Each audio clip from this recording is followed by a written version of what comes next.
কৌশলের নামে গুপ্ত কিংবা সুপ্ত বেশ ধারণ করেনি বিএনপির কর্মীরা। আমি বিশ্বাস করি, দৃঢ়ভাবে বিশ্বাস করি, যে দলের নেতাকর্মীরা অন্যায়ের বিরুদ্ধে এ ধরনের আপোষহীন ভূমিকা রাখতে পারে, সেই দলের বিরুদ্ধে ষড়যন্ত্র কিংবা অপপ্রচার চালিয়ে কেউ এই দলকে দমন করে রাখতে পারবে না ইনশাআল্লাহ। ফ্যাসিবাদী আমলের নির্যাতনের শিকার আমার সামনে বসা হাজারো প্রিয় মুখ, আপনাদের আত্মত্যাগ, আপনাদের বুক ভরা কষ্ট, আমরা যারা আজ পেছনে রয়ে গিয়েছি, আমরা আমাদের সর্বশক্তি দিয়ে চেষ্টা করব যাতে এটি বৃথা না যায় ইনশাআল্লাহ।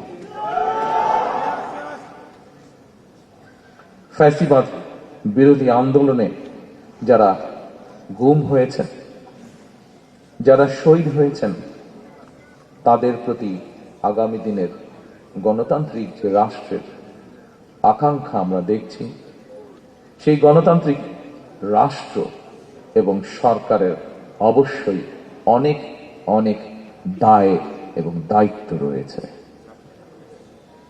রাষ্ট্র কখনোই আপনাদেরকে ভুলে যেতে পারে না। সকল শহীদদের আত্মত্যাগকে জনমনে স্মরণীয় করে রাখতে আগামী দিনে বিএনপি কিছু পরিকল্পনা গ্রহণ করেছে।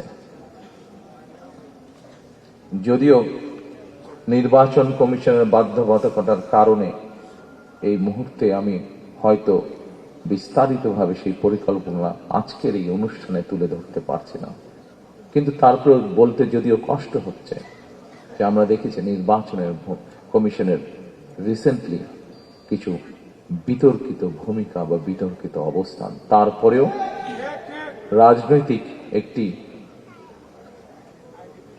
দায়িত্বশীল রাজনৈতিক দল হিসাবে আমরা ধৈর্যের পরিচয় দিতে চাই।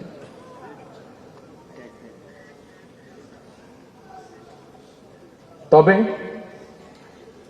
প্রজন্ম থেকে প্রজন্ম ধরে গণতান্ত্রিকামী মানুষ যেন এই শহীদদের